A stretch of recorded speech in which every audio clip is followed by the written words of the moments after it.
Good evening, Mirrorscapers. This is Liker's Eye back with another demo video for some Mirrorscape functions. This one's going to be more of a how-to, tips and tricks, rather than a let's build. Today, I'm going to focus on the Fog of War and grouping tool functions, and show you some standard ways to use it, and then also demonstrate a couple of tips, tricks that myself and others in the Discord group, the beta testers, have kind of come up with. Definitely not all inclusive, but it's a pretty good sample of some functions. So what I'm going to start with here, I've got some pieces out here on the table already, and I'm going to just quickly walk through the basics of the Fog of War and using that with the grouping tool. So with our pieces that are here currently, any that you want to include in a group, you simply highlight and select on the menu this. We've got two squares with a plus sign that will group them together. Once grouped together, then they act as a single piece. And there's a few different things you can do with them. You can see when I highlight it now, it comes up as green. That's to differentiate it from any other groups that may already be on the table. But you can also alter that. So Mirrorscape will assign any group a default name, and then just randomly pick one of the colors. But you can come back and rename. So group. Say group 1, and then I'm going to actually pick red for the group. So you can make this whatever you want it to be. Another function as a group piece then is where we get into the Fog of War functions. You'll see the little castle building here, icon filled in with white, and then the same icon filled in with black, and this is making this piece visible or not to your players. So right now it's visible already, and now we're going to hide it with the second option here. Now you'll see it's now gray or almost black, and this allows you as the DM to still see it, but it's invisible to the players. And I've got my iPad here. Let me get started. Start this up here.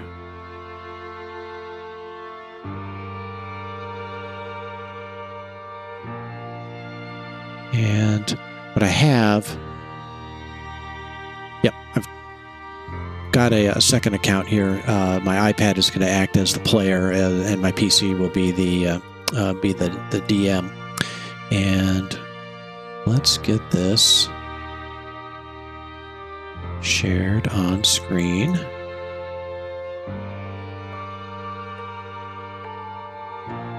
we go. And we'll reposition that, and we'll move this over so we can see everything at once. Okay, so I got iPad on the right and DM screen on the left. Now it's currently marked as visible. Now if I want to hide it from the players, there we go. Now you'll see on the iPad screen, it is truly hidden. Cannot see the pieces at all. But as the DM, I can still have line of sight on it. If I do want, I can come over here to visibility and hide it from myself as well. There may be an occasion you have a number of groups that you've already used, or for whatever reason you don't need to see them yourself, and you can just mark them as hidden. But we'll come back to here, and to reveal it back to the players, then we'd use the reveal icon. There we go, and we can see it's back now on the player screen.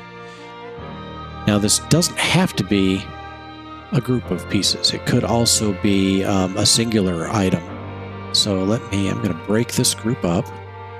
So now we're back to individual pieces. We can group an item by itself. and then with that same treatment, hide that single item. So again, on the left, you see DM still has a view of it, but the player does not see it there. So how would that work here in game? So let's take our piece here and let's expand on this a little.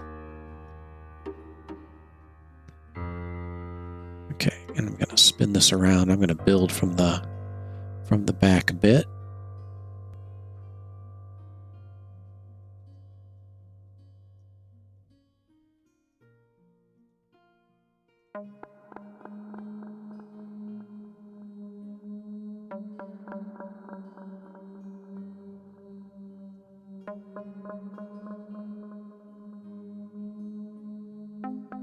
So in this scenario, we'll say our adventurers are about to enter a room. But in this case, we don't want them to see what the room is.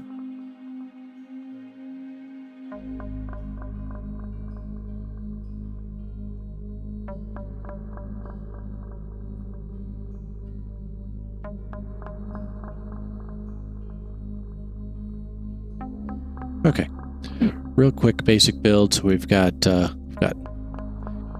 of an entryway, a door into a room, and then a second door exiting that room. So when you typically start your session, you'll have your players assembled in an area. In fact, let's go ahead and bring up a couple of minis. Who do we got here? Oh, I gotta find Billy. I always use Billy. Here we go.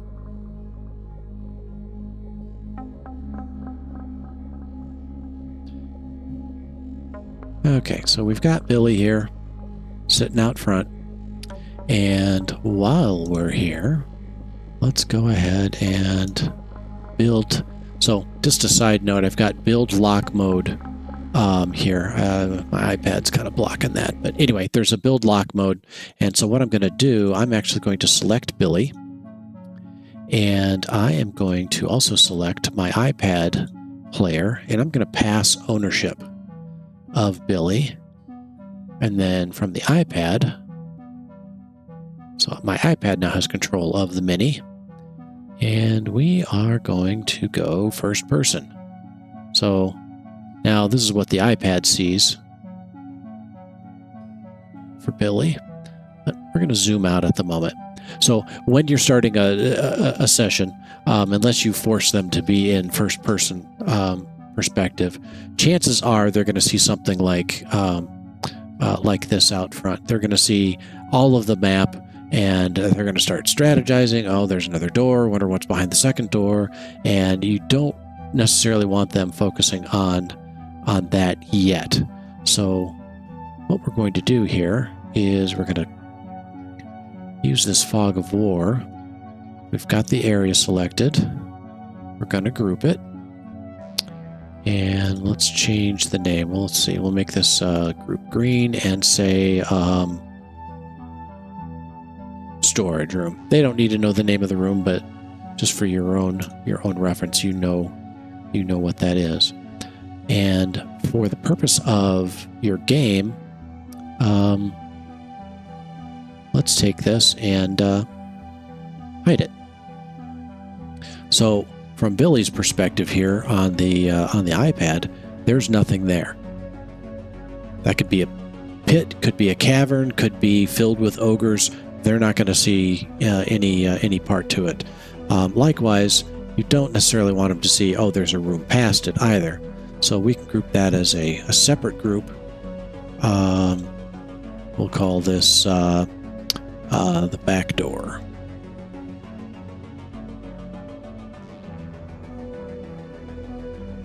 And just as before, we can hide that. So now when you're starting this session, this is all that your players see. Just this main entry way with the door. Nothing else. Once you have a player that wants to open that door, then they open it, and under your control, you can select that group, and you can reveal. And now Billy can see the room that's ahead of him, and he can move. Oops. Yep, he can move on in and deal with whatever's going on in that space.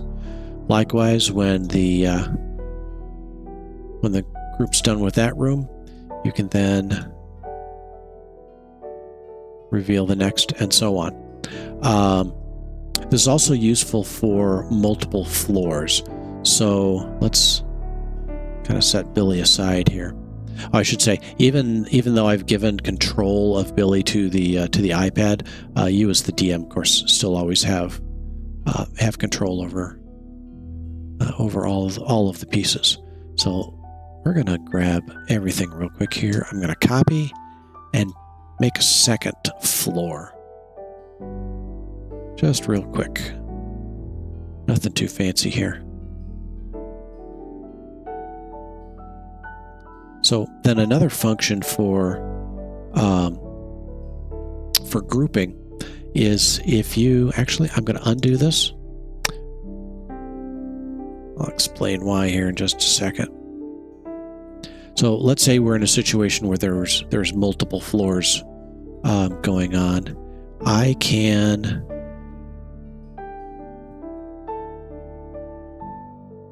clumsily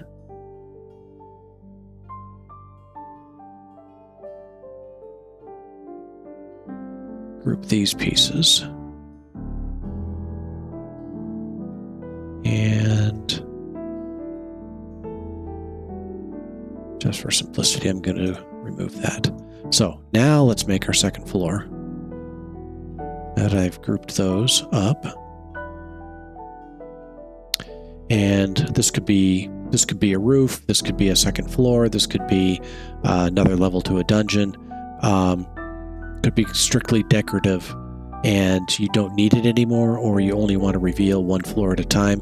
Obviously, here we can see it now, and now let's see. We've completed our work on this floor, so we can now hide it from the players. Now the players have access to the second floor, and from here you can move this out of the way, whatever you need.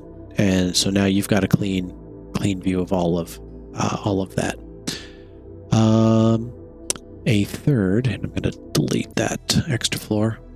Another way to use the Fog of War then is for your enemies, and we will just grab a couple of big bads.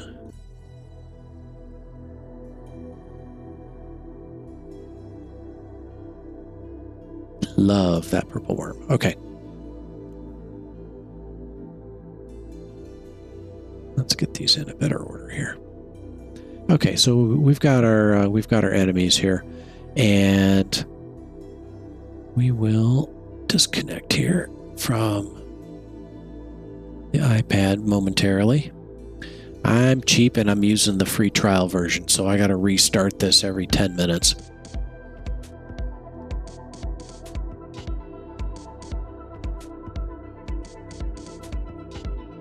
There we go. Okay, so back to Billy's view, and so Billy walks in, and at first glance, we're going to pretend that this room is empty, and we will do that by making all of these guys grouped, and we will hide all three. So Billy will walk into the room, and as far as Billy is concerned, this room is empty. Now what Billy doesn't know is that he just triggered a trap, and poof, out of nowhere, he's got company.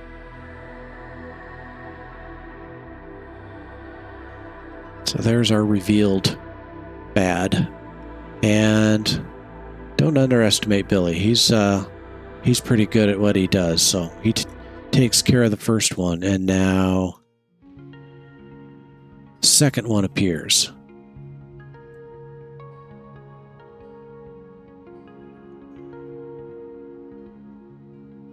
Billy takes care of that one. So he's in the clear.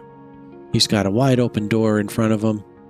Nothing in his way. Oh, spoke too soon. Third reveal. There we go. So, and you can set up waves if you know that you've got skeletons or kobolds and they're just coming in swarms. You can set up a group of an individual, a group of 2, 5, however many waves you want to create out of those groups, and you can control them all at once. And we just disconnected. So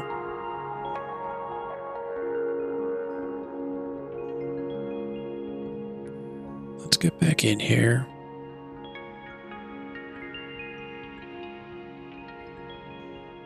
Always glad to get this stuff on video.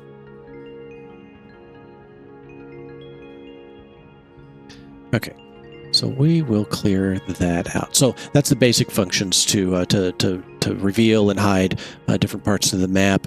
Also to reveal and hide any bads or NPCs that you want your characters to see or not see, depending on how the storyline is going. So, in addition to kind of the basic functions, some additional things that you can do using the group tool.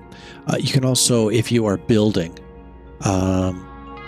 you've got a group here, and you just want to make sure you're not going to accidentally make any changes to it, and instead of accidentally selecting a piece, knocking it out of order, now you got to reset it.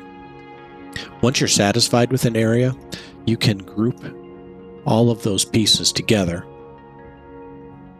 so that they can no longer be accidentally deleted or moved, or if they are, they're as a solid piece. So you're not going to mess up a design just because you accidentally clicked wrong or such.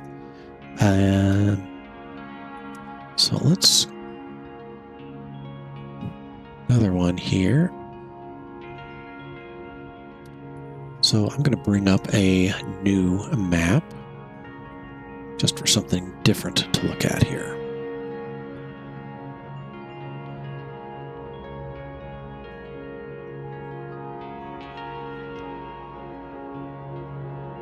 Okay, so this is just a plain old cabin in the woods. But we will grab Billy again, traipsing through the woods.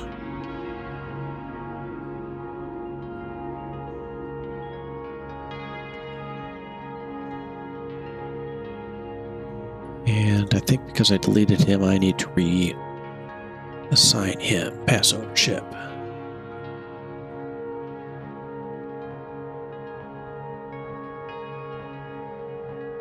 Yep.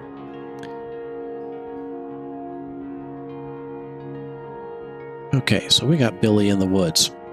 But not just the woods, but it's also kind of dark out. Billy needs a little bit of light. So Billy reaches into his trusty backpack and pulls out a torch. We're going to give him a little bit of help seeing, and we'll shrink this down more to his size. As nice though as it is to have that light, as a player, I'm now having to juggle a couple of different objects. And just like Billy, I can also, or just like I did with Billy, I can also pass ownership of the torch. So from the iPad, I can move the torch, and I can move Billy. Well, what would be ideal is if Billy can hold the torch. So we'll just kind of try to mount this here to his backpack. Get a little creative here. Nope, can't fine-tune that quite right.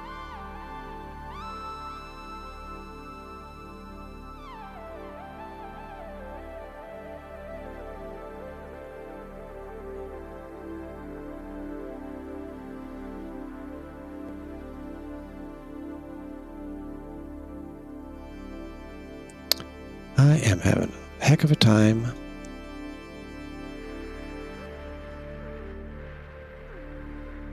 getting this in the right spot. Okay, well, let's do this. Close enough for here. I'm going to select both of them, and now I will group them together. And I'll even go so far as naming this Billy with torch.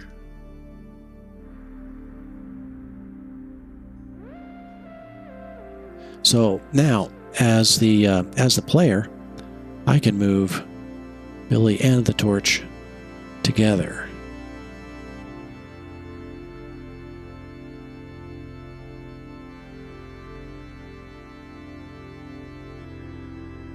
Now, one thing I do notice here, and I have not noticed this before, what you cannot do, at least from the iPad right now, is see from Billy's perspective.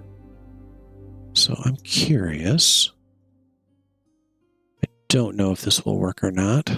The PC version has a hotkey. Nope, cannot do that from there either. So grouping it does prevent you from seeing from Billy's perspective. So I may add that as a suggestion to add that.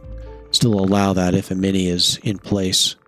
May get a little complicated though, because my next tip, let's say that not only does Billy have a torch, but secretly Billy is also a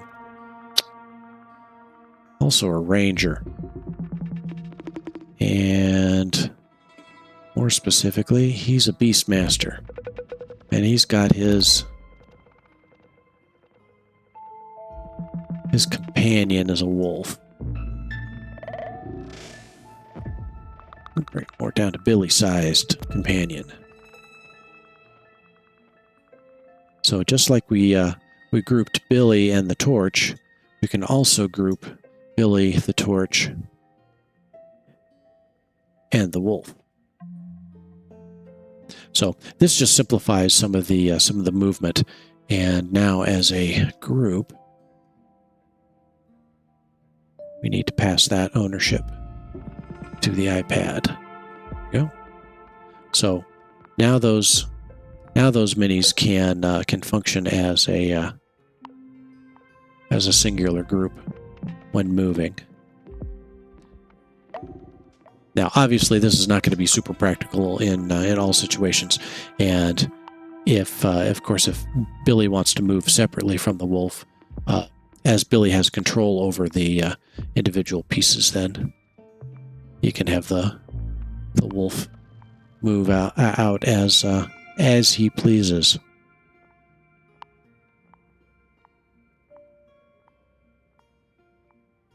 Okay, I'm going to stop sharing the iPad here because that's really enough demo for that part.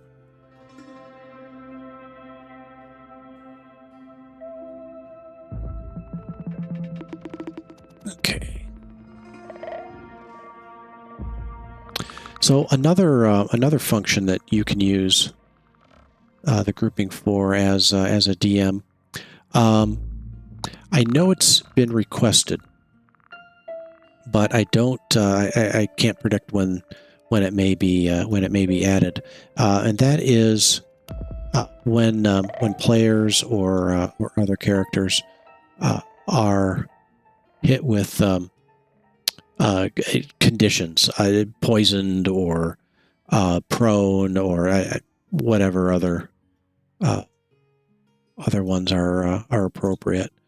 And one way to identify that, because we don't have a way to tag the individual minis at this point, but you can group it.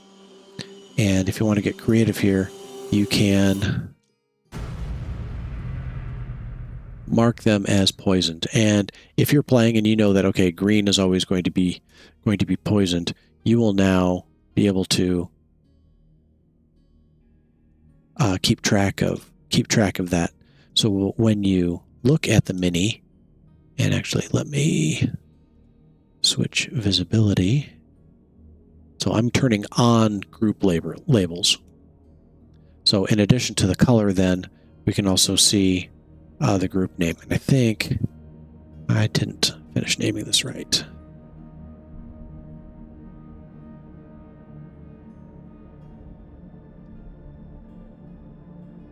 Nope, it's not taking that.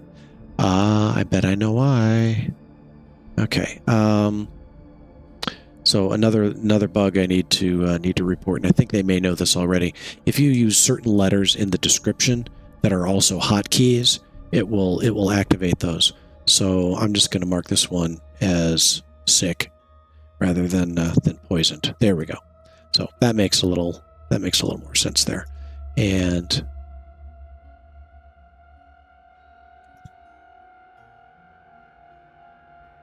we'll mark. How do we want to mark Billy here?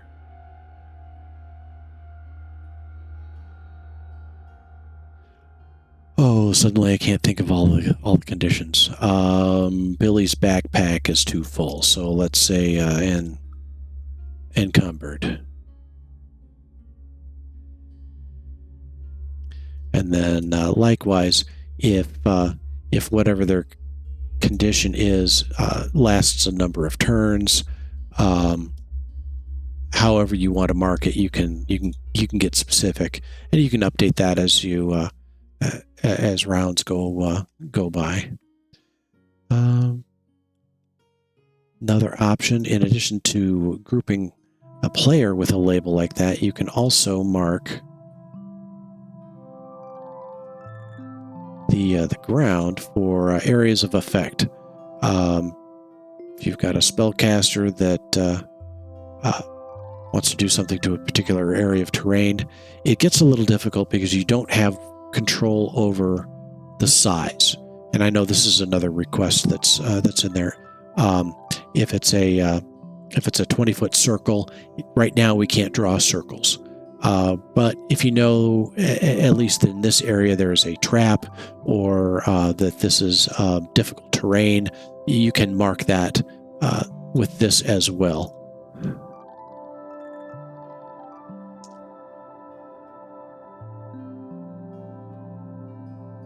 So you as the DM see this, but the players don't. It allows you to keep track of it, and it doesn't clutter up their screen. Okay, let's go to, I'm going to bring up yet another map. And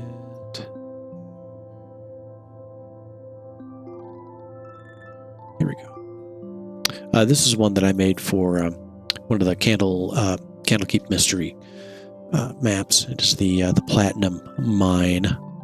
And if you're interested, these maps are also available on the hub. I am sharing these. So another function that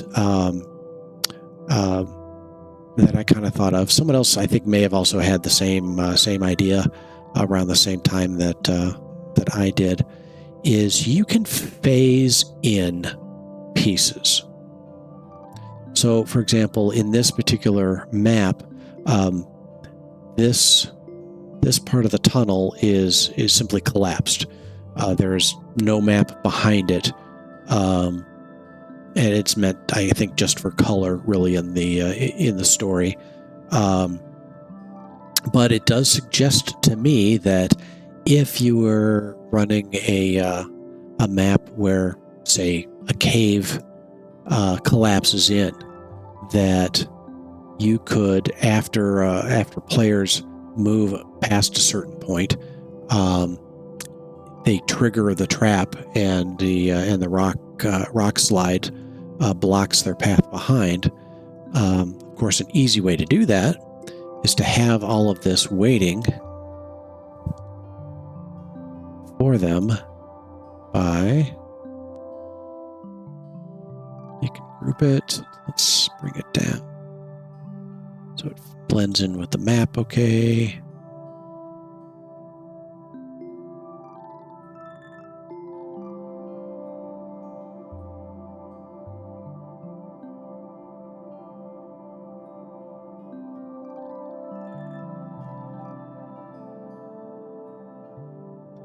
So we got cave in.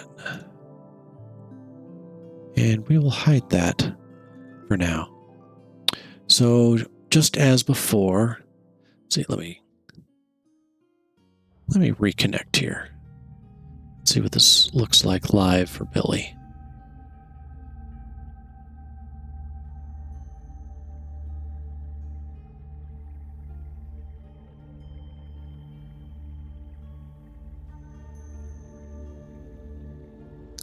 Okay, and I have timed out, so I'm going to need to re-invite.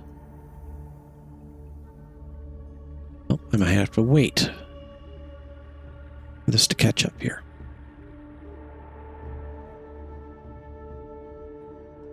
So we'll add a few more.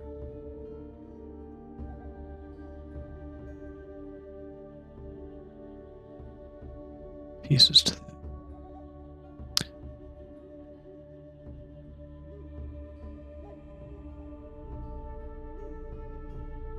Okay, and iPad is back. So let's zoom in here.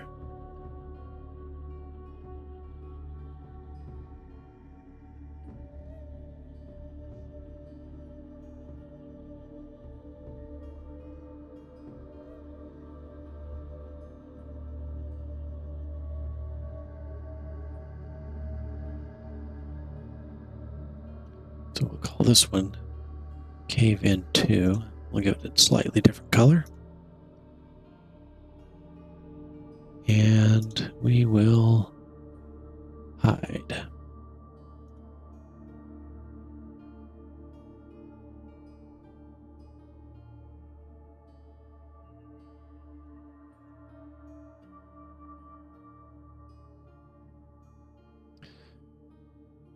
So once again, from Billy's perspective,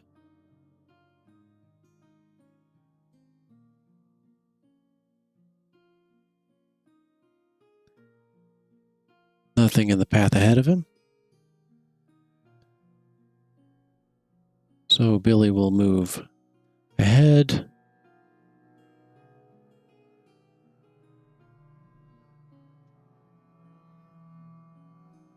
Triggers the trap. And cave in. Now Billy got lucky. He just missed getting squashed by that cave in.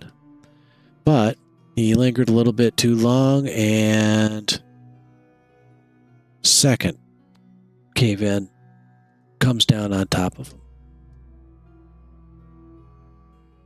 So now he's standing in rubble, probably injured a little bit.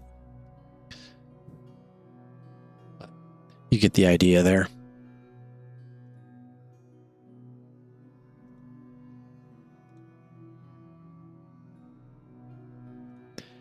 Now, one other variation on this idea, this I do have to credit to someone else. Unfortunately, I don't remember their name. Can be a little messy sometimes, especially if you've got a lot of things like this in sequence. Clicking on them, selecting, and you've got to find their place on the map, and you could have multiple things in multiple places. It can get a little convoluted in how you're activating these. And actually, I'm going to turn the iPad back off here.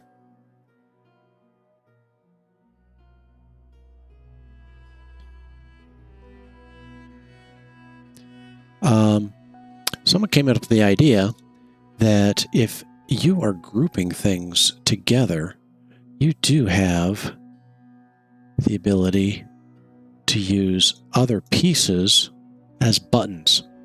So we'll take this one out here.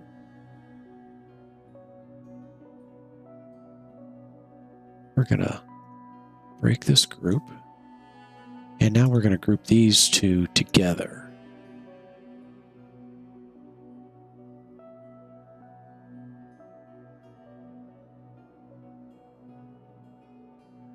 Cave in one. Now that these two pieces are tied together, it doesn't matter if I select the rock or select the button. I'm selecting both of them. Likewise with these secondary pieces, and this is where it really becomes clear why this works so well. Let's say I want to keep these separate but still close together. It can be difficult to select the right one. So instead, we're going to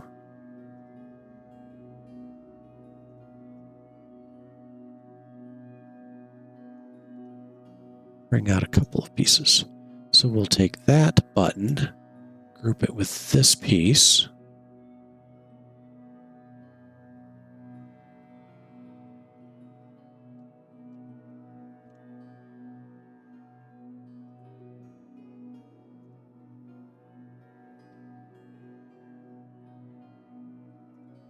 Likewise, third.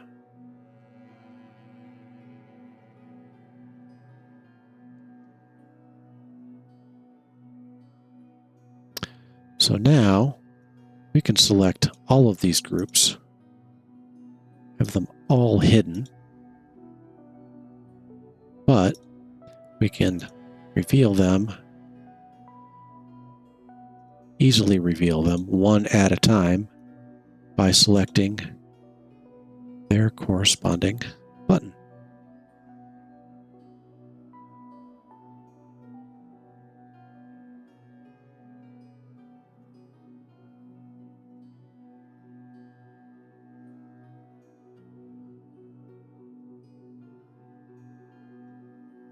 So hopefully that was a good walkthrough. This may have taken a little longer than I had hoped it would, but I think it was pretty useful to go through those details. Something a little beyond just the group and fog of war. Just showing a few additional ways of how to use it. And obviously, if you've got any ideas, feel free to message me. I'd be happy to share with the rest of the group.